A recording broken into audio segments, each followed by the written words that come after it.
What's going on, everyone? We are just finishing up a couple videos. I've been having some real ones lately. I've been going off. Go back to some just good old fishing. I don't even know if it's gonna be content. Maybe I'll throw a little bit of content in there. Okay, I'll throw a little bit of content. Some old content. Well, I'll put a little new content in there too. How about this? I'll show a little old, a little bit of new. I'm doing this because of the time of the year. Now I want to show y'all. This is what I personally believe. When I personally believe it, it means I can show you all the content of it. In tournaments, not just goofing around, like in tournaments. In tournaments, goofing around, it doesn't matter really what it is.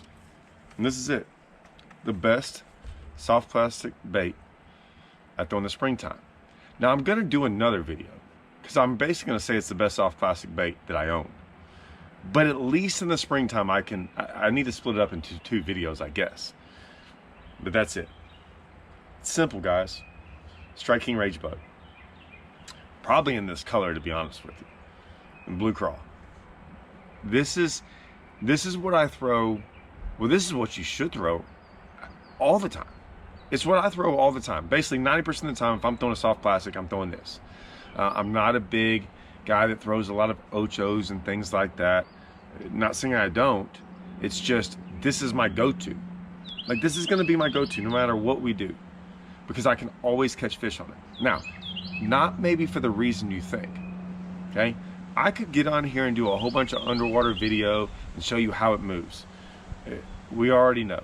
This thing has been around for a while. Steve Parks designed it with the Rage Tail. So we already know it kicks good.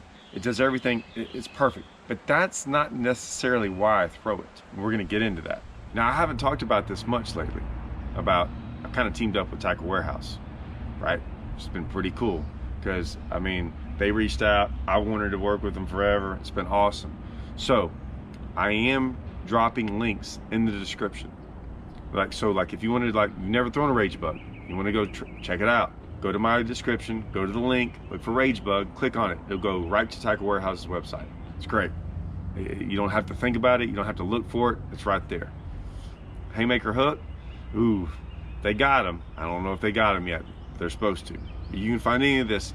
Basically everything I've ever done, videos now, it has links to Tackle Warehouse. So you can go check those out. Guys, it'll help me out by putting out more content. It allows me to go do different stuff and take more time off to go do this stuff and try to get y'all more crazy content, more fishing stuff, doing different stuff. That's what I like to do. Check that stuff out in the description. Now, I did make some videos. Let's see. I made a video yesterday. It's going. It's about bed fishing. If you don't know which one it is, go watch it. It might change your mind on some things. Did a video the other day. I was out there with my daughter, caught some, throwing this. I'm trying to be real patient. I figured, man, maybe I'll just shake it and see if she'll come in there.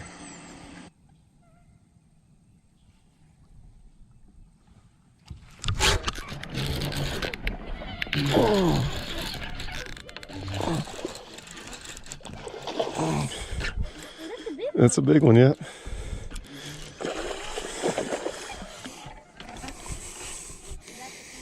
That's the female.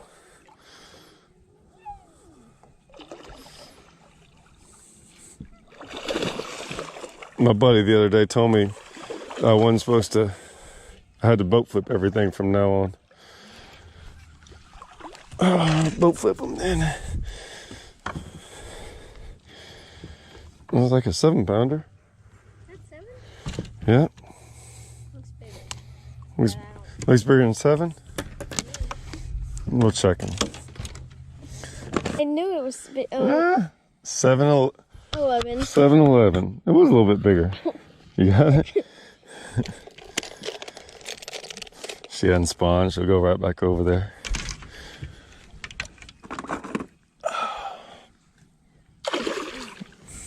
She's a little bit bigger than I thought. Just made a top 5 at Toledo Bend on the Toyota.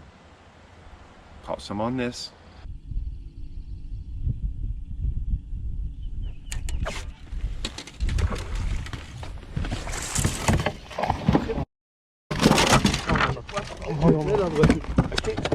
flip them because the net was in the way. I was hung on the rods. I couldn't go nowhere. Oh, that's the little one.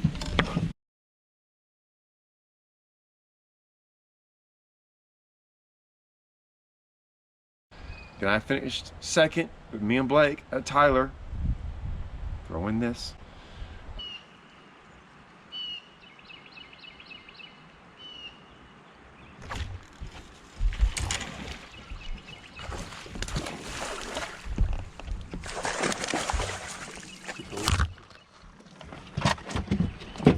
Oh yeah. Huh? By a long shot. Uh-huh. Right in the top of the... Yeah, show it to him. Show it to the camera. Can I get a come on? We can go back to the Toyota, let's see, I-1, the one on Rayburn. We can go to Toyotas on Grand Lake. We can go to Toyotas on Table Rock.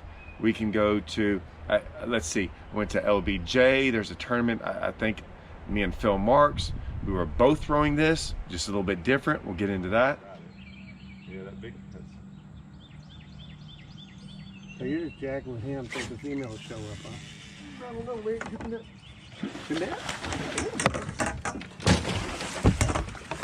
That might have been the female. That's a nice one. I don't know. Well, I mean, I don't know which one that one was. It wasn't. That's the male. I don't think it's the male. I don't know. I just looked up and when it swam out, I'm like, this is a little bit bigger than I think. Kind of cold. But I don't think that's the one I mean, that's a good one. It's a nice one, bro. Yeah. Pushing 3. 290 anyway.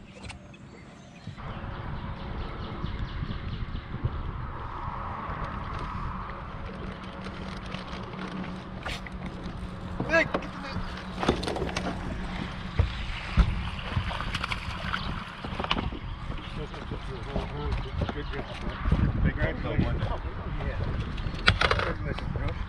Look at that. Not the mouth. Hey. In the mouth. Look. In the mouth. No, Film. look. Oh my God. Look at that. What is she doing? In the mouth, guys, but I don't know if y'all can see that. Look at this. Shad. Look at that big shad. I'm not. Right in the mouth. Look at that shad. Did I tell you she was blowed out? Look at that. I can go on Conroe. It doesn't matter. This is what I throw when I say this. I would say 95% of the time. I want to say 100. There's a couple times I'll throw a 2. The last time I threw a 2, it was probably a couple years ago. I did win my first boat ever on a 2. So the tube kind of works in some different places. This works just as well, but sometimes I just want to change it up because I want to change it up. So sometimes I'll throw a 2. Well, I might even throw a 2 this weekend because I'm getting ready for the Brandon Belt on Cedar Creek. So I'll probably, my tubes are right there. I'll probably go get a 2 and throw it. Maybe at least have it tied on. When it comes down to it, it's going to be throwing this. Here's why. 1, I pick baits this time of year for basically for a couple reasons. It's compact. I don't need a jig. It's the springtime. Okay, jigs are really good, catches a lot of big fish. Springtime's different, right? They're not necessarily always eating to be eating. Okay, what I mean by that is this: a lot of times you're throwing it around bedding fish or fish guarding fry or different things. A jig sometimes is better for like different times of the year. I would say the one time of the year that the jig maybe is the least effective is the springtime. I'm not saying you can't catch fish on a jig. I'm just giving you the option what I think is better. So I want something small, compact, that's a threat. It's a rage bug. It's small. It doesn't have a lot of appendages. I don't want a lot of appendages. This time of the year, fish like to pick up things from appendages and move them off their bed, right? So I want something that they fear, they don't like. When I say fear, they don't fear it's going to get them, they fear it's going to get their eggs. I want them to basically attack this. Can they get the appendages here? Yes. Can they get this one little one on the side? Barely. But for the most part, it's a very, very compact bait. I'm saying this, but I don't know what else to tell y'all. I heard a little birdie told me they're getting these in like May. I heard it's coming. I have it on a 5/0 haymaker hook. I'm gonna get blown up in the comments because they can't get a haymaker hook anywhere. I get it. I've been very, very cautious with these. I basically have only been using them to sight fish with in the springtime. I'll be honest with you. This is the same one. I threw the same one at Toledo and at Lake Tyler. The same hook. I haven't switched it. So I've been very careful about like not losing them, not misplacing them, whatever. But even if you don't use this hook, you just use a regular 5/0 hook. The reason I like it is this.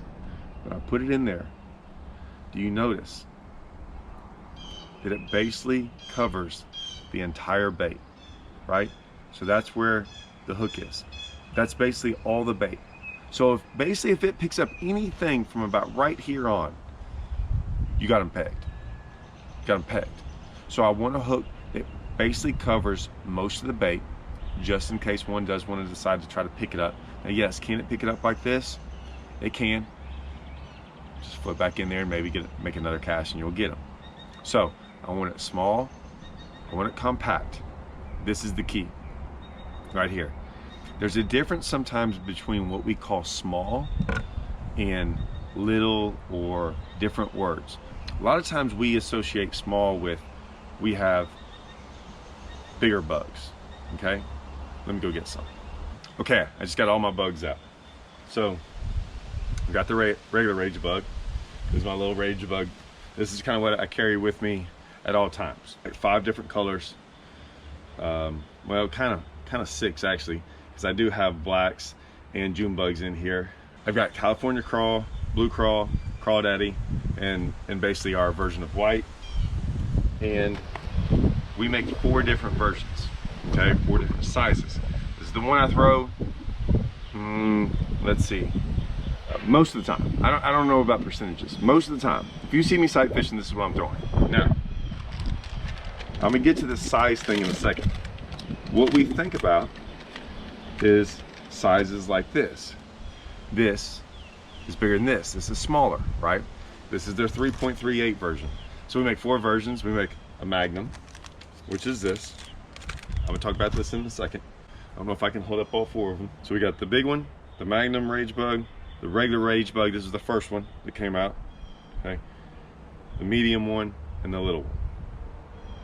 Get it right here. So those are our 4 different sizes. Now when we think of sizes, we think of this one's bigger than this one. That's true. However, a lot of times when I'm saying smaller, I'm not saying the actual size. I'm talking about this. This to me is my most important. The width. Why is that important? I'll explain why.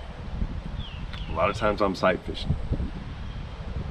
Sight fishing comes down to a couple things. I want a bait that like I told you, fits the hook very well. There's not a lot of appendages. There's just enough to get its attention. You can shake it so it does move a little bit. It fits on the hook very well. I don't want it bigger than the hook. I want it to fit the hook I'm throwing. The bigger it is, the more chances they can bite half of it. But this is the most important part. See that gap right there in between that hook?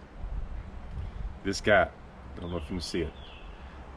That gap, I want a lot of gap there. I don't want this filled up because I'm gonna get that fish to bite. What I don't want happening is when I set the hook, all this, if there was a bunch of stuff there, a bunch of material, it doesn't allow for a great hook set. It doesn't allow that hook to get, I want as little of that bait down here as possible because I want a big area to hook that fish. I don't want stuff bunching up right here. So the wider it is, to me, the less chance you are going to be able to get a good hook in it.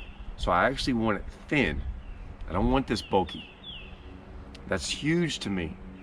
Guys, we're talking 1 fish here and there. The way I look at it is 1 fish lost is too many. Because guys, we're never going to lose the 2-pounder. We don't lose those. We lose the big one. That's the one that matters. So when everyone tells you, oh, it doesn't, 1 fish here, losing it there, it's always the big one. So that's the one I care about the most. The other ones I care about the least, right? So I want it thin. Now, do I throw the magnum one? Yes. There's a couple reasons why. Now, LBJ. And I went to LBJ, me and Phil Marks, my buddy Phil Marks, who got me started in this industry with striking. We went over there, fished a tournament. I looked back there, he said, hey man, do your thing, go sight fishing. I'm just gonna drag old Magnum Rage Bug in the back here. Oh yeah, he drug it around back there. Pretty big. Good one? I thought he was. He acted like a good one. Yeah, he's pretty good. Phil, I tell me told you he's something. big, and I didn't know he's that big. Damn, Phil. That's why he's gambling. Well, he just came right in. I didn't know he's that big till he's coming in the water, huh? That's a freaking problem. It's a fucking 7-pounder. On that concrete wall.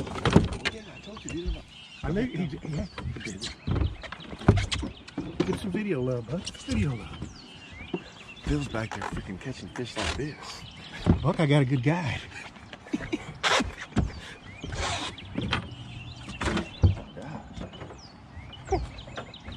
Well, I said good one, he just goes the way he did. good one before you even set the hook, didn't Well, I know, because he just...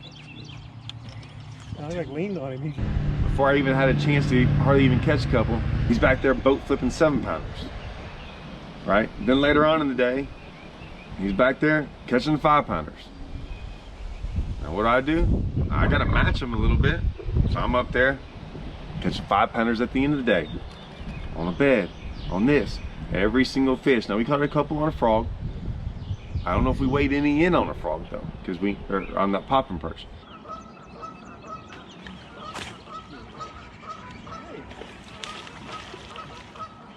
He's skinny too. Hey. Hey, they about to explode like that. They hit like that. We got it. But for the most part, we caught them all on this. Now, I haven't had a lot of time with this one. Although, man, I will say this, guys. I have had some time. I'm just saying not a ton of time. And what I have done is the 4/0 haymaker and the 3/0 haymaker, you can still get those. This thing fits them perfectly. So I will say, you can use that. Now, this little one, ooh, this little one. Don't put that on a shaky head now, guys. That does some damage this time of the year, right? Sometimes this little one, you know, we don't all live around freaking Texas giants. I get it. But I'm just telling you, sometimes this little one, I'm gonna put that one back. I'm not gonna talk about that little one right now. That's an overload for y'all. Y'all don't need to know about that just yet. Okay, we'll bring that up later. I'm just telling you, damage. That's damage control right there. Yeah, it will come out in my Toledo Bend series. That's all I'm gonna say. It'll make an appearance. But until then, I'm gonna be quiet on that one. So this is the bait I throw. This is the bait I have rigged up. This is what I had it rigged up on for the next probably month. This is gonna be my go-to. Every video I make, sorry, might be boring. Might be boring because you're like, man, what? He's not doing anything else. Yeah. I keep making top 10s with it. Then catches them. I've made a career out of using that bait over the last 8 or 9 years. It's all I throw basically in the springtime. You don't have to sight fish with it, guys. It's something you just throw it around. Throw it around Texas friggin'. It's in the springtime. It's gonna catch them. It's been catching them for years. It's gonna keep catching them. It's one of those staples you have to have in your boat, in my opinion. Hope this helped.